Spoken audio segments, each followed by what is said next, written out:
Qaranglar, bu go'zallikni qaranglar. Lenovo'dan Yoga ikkita ekranli notebook. Hamma yo'qlari bor. Ikkita ekran, sensor ikkalasi ham. Bu yoqqa bunday bossanglar, mana klaviatura ham tushadi. Bu yerda mishka bo'lib touchpad ham ishlaydi, klaviatura ham ishlaydi, bunisi ham ishlaydi. Buni shap olib qo'yib turib, nabog'dagi orqasini qarasanglar, raketa bo'lib turishini qarang.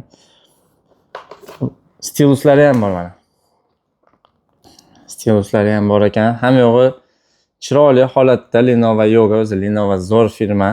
Yaxshi narsalar chiqaradi mana. Yonboshmachaga ham bo'lar ekan, qaranglar.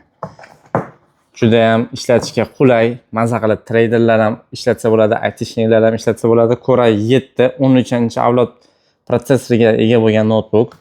Metalliki korpus, juda ham chiroyli ishlangan model.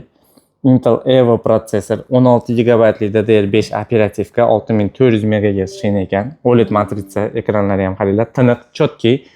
Xo'p, nimasi qolib ketdi? 1 terabaytli NVMe SSD xotira. Mana korobkasini sizlarga bir maqtanib qo'yay. Korobkasi ham alohida temada, qaranglar. Korobkasi ham bir zaryadchilari Type-C. Kofe reklamasi o'tib ketdi.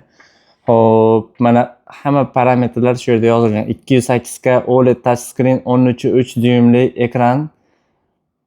Bo'ldi, aytadigan gap qolmabdi. Lenovo Yoga Book 9 degan model ekan. Olasiz, ishlatasiz, chotki, любой ishni pastga qilib bera oladi. Faqat shuni zaryadkaga qo'yib olsanglar bo'ldi. Type-C tushar ekan. Bunga ham Type-C tushadi. Zaryadchiga ham mana Type-C zaryadchi.